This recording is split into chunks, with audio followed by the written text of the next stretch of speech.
Welcome to the St. Paul Clinic. Come on in and we'll take a look. At Rogers St. Paul, we are able to treat people of all different ages. We have partial hospitalization. That is a treatment where the patient attends for 6 hours a day, Monday through Friday. And intensive outpatient, or IOP, is when the patient attends 3 hours, 5 days a week, Monday through Friday. That's the main difference. Other than that, it's just whether or not their time is divvied up with more groups versus individual time.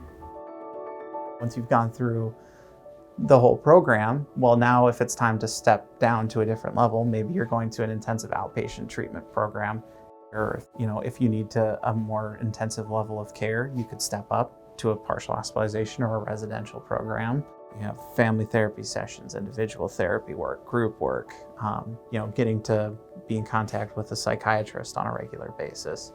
There's just all of these things that I think on their own are fantastic, and then combined in one spot are really, really excellent.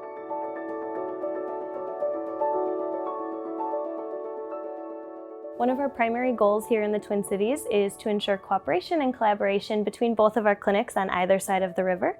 In Minneapolis and St. Paul, you'll see consistency from our patient-facing team members all the way up through leadership to ensure that we have the right people in the right place doing the right type of work with our patients.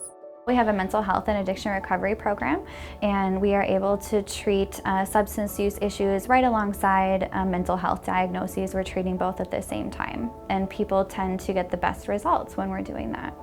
Rogers has a lot of standardization.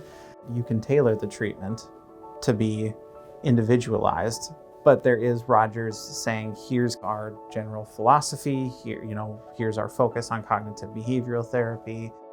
We're not just doing what we think will work, we're doing what we know will work. And I've certainly seen that impacts the families that we work with. Really finally getting them the resources that they need makes all the difference.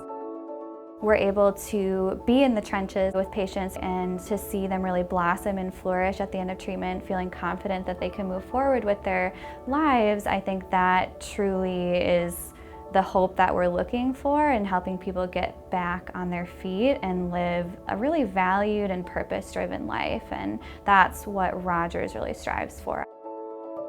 I had a patient in particular who contacted me sort of out of the blue and just said that they were getting ready to go to college and it wasn't something that they would have been able to do before the program.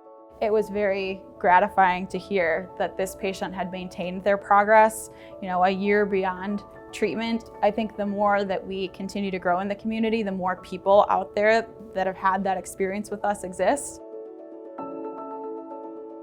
I think having that hope and having that feeling of success, even if this isn't the end of the line for their treatment, if they go on and do a different level of care, or if they have something else that they need to work on in the future, having that feeling that I can do it, and maybe I have done it, is a big deal.